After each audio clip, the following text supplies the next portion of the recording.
रीमा से पहला सवाल करते हैं। रीमा, आपसे पूछा जा रहा है कि इस्लामाबाद हाई कोर्ट में ईमान मज़ारी हरासगी की शिकायत पर समाअत के लिए बेंच तब्दील कर दिया गया है। आपकी क्या राय है इस मामले के ऊपर? जी शुक्रिया लीना। इस्लामाबाद हाई कोर्ट में और भी बहुत कुछ चल रहा है, लेकिन हम आज उस पे बात नहीं करेंगे। हम उनके कंट्रोवर्शियल फैसलों पे बात नहीं करेंगे, ट्रांसफर ऑफ जजेस जिस तरह हुए उन पे बात नहीं करेंगे, किस तरह बहुत पॉलिटिकली अहमियत रखने वाले केसेस, उनका कुछ का फैसला किस तरह हो रहा है, कुछ का फैसला क्यों नहीं हो रहा, उस पर भी बात नहीं करेंगे। क्योंकि स्पेसिफिक जो इशू हमारे सामने जो आपने सवाल रखा है वो है हरासमेंट का, और मेरा ख्याल है इसको भी हमें हर चीज से सेपरेट करके भी अगर हम देखें, बहुत से सवालात उठते हैं। बहुत सी खवातीन वकला हैं जो कोर्ट्स में इस तरह का रवैया फेस करती हैं, जैसे एडवोकेट मजारी ने किया chief justice Islamabad high court की कोर्ट में। बहुत से लोग ये कह रहे हैं कि हरासमेंट जो है वो बहुत संगीन होती है, ये इतनी सीरियस इसकी नौयत नहीं थी। लेकिन अगर आप वर्क प्लेस हरासमेंट लॉ पढ़ें, उसमें अगर आप किसी के लिए एक जेंडर की बेसिस पे एक इंटिमिडेटिंग या डिस्क्रिमिनेटरी एनवायरनमेंट बनाते हैं, वो भी हरासमेंट के जुमरे में आता है। और जो कानून है इसमें जिस तरह वर्क प्लेस डिफाइन किया गया है, उसमें मैं कह सकती हूँ आर्ग्यू किया जा सकता है कि कोर्ट जो है वो भी एक वर्क प्लेस है, एक लॉयर के लिए और एक जज के लिए। तो ये सब सवालात हैं, और मेरा ख्याल है एडवोकेट ईमान मजारी इसको परसू करके बहुत अच्छा कर रही हैं, क्योंकि उनके साथ जो कोर्ट में हुआ वो थ्रेटनिंग था। अब क्या वो वर्क प्लेस हरासमेंट के जुमरे में आता है, क्या वो कानून के एम्बिट में आता है कि नहीं, ये फैसला इसका जो रेलिवेंट अथॉरिटी है, जो कमिटी है, वो करेगी, या अदालत है बाद में अगर कभी अदालत में मामला आता है वो करेगी, या ऑम्बड्स पर्सन है वो करेंगे। तो सवाल ये है हमारे सामने कि क्या एक जज, उनकी इम्यूनिटी है, क्या उनको ये इख्तियार होना चाहिए कि वो एक खातून वकील को कहीं थ्रेटन करें, धमकी दें कि आपके खिलाफ ये हो जाएगा, और आपके हस्बैंड को कहें अगर वो मौजूद है कि इनको ले जाएं, और उसके बाद माजरत या अपोलोजाइज करने के बजाय वो कहें कि मैंने तो बेटी समझ के, वो एक पेट्रियार्कल हमारा एटीट्यूड कि एक वकील अगर आपकी कोर्ट में है वो आपकी बेटी नहीं है। ये जो पाकिस्तानी मर्द बहुत से उनको ये शौक है कि हर एक को बेटी बना के, एक पेट्रोनाइजिंग एटीट्यूड है ना, जिसमें आप किसी की जो उस वक्त स्टैंडिंग है उसको रिकॉग्नाइज नहीं कर रहे, आप बस बेटी बना के। जी बिल्कुल। तो मेरा ख्याल है इस केस को परसू करना बहुत जरूरी था, ताकि ये सब सवालात हैं इन पे हमें कोई हतमी फैसला मिल जाए। और ये जो एक एटीट्यूड है कि चलता है अदालतों में, बहुत से लोग कहते हैं चलता है, वो कहीं पे खत्म होना चाहिए। एक फियर होना चाहिए अकाउंटेबिलिटी का, या कि एटलीस्ट ये बात बनेगी। एक और मामला चल रहा है कि जस्टिस समन जी, उसमें देखिए कभी कंफ्यूजन है और पूरे फैक्ट्स हमारे सामने नहीं है कि क्यों कमिटी से उन्हें निकाला गया। क्योंकि एक होती है कानून के तहत कॉम्पिटेंट अथॉरिटी, एक होती है इंक्वायरी की जो कमिटी है वो बनती है, वो मुख्तलिफ होती है, और दोनों में एक ही शख्स नहीं बैठ सकता। तो अगर जब ये तफसील हमारे सामने आएगी हम बात कर सकेंगे कि इसमें क्या कंट्रोवर्सी है, लेकिन टाइमिंग ऑफ कोर्स प्रॉब्लमैटिक लगती है इसकी भी। ठीक है, बहुत शुक्रिया रीमा उमर साहब। आप आगे बढ़ते हैं जल्दी से। सलीम साफी साहब, आपसे पूछा जा रहा है खैबर पख्तूनख्वा की जेलों में मनशियात के कैदियों पर तालीम की पाबंदी लगा दी गई है, जिसे हाई कोर्ट में चैलेंज किया गया है। आपकी क्या राय है? इसमें तो दो राय हो नहीं सकती कि तालीम हर इंसान का, खा वो कैदी हो, खा वो मनशियात का स्मगलर हो, खा वो मनशियात इस्तेमाल करने वाला हो, हर एक का बुनियादी हक है। और जेलों में भी उनको ये बुनियादी हक प्रोवाइड करना रियासत की ज़िम्मेदारी है।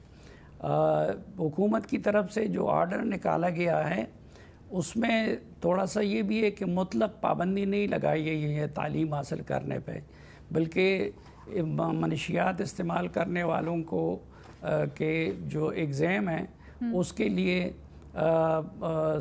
हुकूमत से इजाज़त की शर्त लगा दी गई है मुतालिका हुकाम से। लेकिन बहरहाल मैं यही कहूँगा कि जितनी ज़्यादा भी सहूलियात हुकूमत फराहम कर सकती है कैदियों को तालीम की, उतनी फराहम करनी चाहिए। सर, इसके पीछे वैसे मंतक क्या है? क्यों एग्ज़ाम्स के लिए हुकूमत से परमिशन लेनी होगी? उस आर्डर में ये कहा गया है कि बाज़ लोग इस सहूलत का गलत इस्तेमाल करते थे और इसकी आड़ में वो एक लिहाज से जेल से छुट्टियाँ एंजॉय कर रहे थे। अच्छा, तो इसलिए ठीक है। थैंक यू सलीम साफी साहब। भट्टी साहब, आपसे सवाल हो रहा है, علی امین گنڈاپور کہتے ہیں آزادی کی جنگ ویلاگرز یا جعلی اکاؤنٹ سے نہیں لڑی جاتی، جبکہ عام تاثر ہے کہ پی ٹی آئی کی اصل طاقت سوشل میڈیا ہے، تو وہ اپنی پارٹی کی اس طاقت پر تنقید کر رہے ہیں کیا؟ میڈم شیخ آپ کو بھی مبارک اور مجھے بھی مبارک اور سوال بھیجنے والوں کو بھی مبارک کہ آج 200واں سوال پی ٹی آئی کا ہے جس کا میں جواب دے رہا ہوں۔ 200واں تو ڈبل سنچری ہو گئی ماشاءاللہ۔ کاش ہماری ٹیم ہم سے کوئی سیکھتی، محسن نقوی صاحب مجھ سے کوئی سیکھ لیں۔ تو پہلی بات تو یہ ہے کہ علی امین گنڈاپور صاحب بالکل ٹھیک کہہ رہے ہیں۔ دوسری بات، وہ اپنے سوشل میڈیا میں کچھ عناصر جن پر وہ ہمیشہ گرجتے برستے رہے ہیں، جو سوشل میڈیا کے کی بورڈ واریئرز ہیں، جو کہتے ہیں کہ انقلاب بس دستکیں دے رہا ہے، ان کو سنا رہے تھے، اور کچھ پاکستان تحریک انصاف کے وہ لوگ جو عملی طور پر کسی جلسے، کسی جلوس، کسی ریلی، کسی احتجاج میں شریک نہیں ہوتے، لیکن وہ جب وہ ٹویٹ کرتے ہیں، جب وہ اپنی کوئی ویڈیو بھیجتے ہیں، جب وہ فیس بک یا یوٹیوب پہ آتے ہیں، یا جب وہ ٹی وی پہ آتے ہیں، تو ایسا لگتا ہے کہ جو چی گویرا صاحب تھے وہ ان ساروں سے کلاسیں لیتے رہے تھے۔ تو وہ ان کو سنا رہے تھے، اور وہ یہ مسلسل یہی بات کرتے آئے ہیں، اور پچھلے 1 سال سے وہ یہی بات کر رہے ہیں۔ تھینک یو سو مچ۔ عمر چیمہ صاحب، آپ سے پوچھا جا رہا ہے آئی سی سی نے میچ ریفری کو ہٹانے کی پاکستان کی درخواست مسترد کر دی ہے۔ پاکستان نے کہا تھا ہم بوائیکاٹ کریں گے باقی میچز کا، یا نہیں کھیلیں گے۔ اگر ایسا ہوتا ہے تو آپ کے خیال میں اب پاکستان کو کیا کرنا چاہیے؟ کیا سخت اقدام اٹھانا چاہیے؟ آئی سی سی کو کون چیئر کر رہا ہے اس ٹائم؟ اگین ایک انڈین چیئر کر رہا ہے جے شاہ۔ تو آئی سی سی سے ہم اور کیا توقع کرتے ہیں؟ لیکن دوسری بات یہ ہے کہ میرا خیال ہے کہ پاکستان کا بھی ایک ریئیکشن جو ہے وہ زیادہ جذباتی قسم کا ہے۔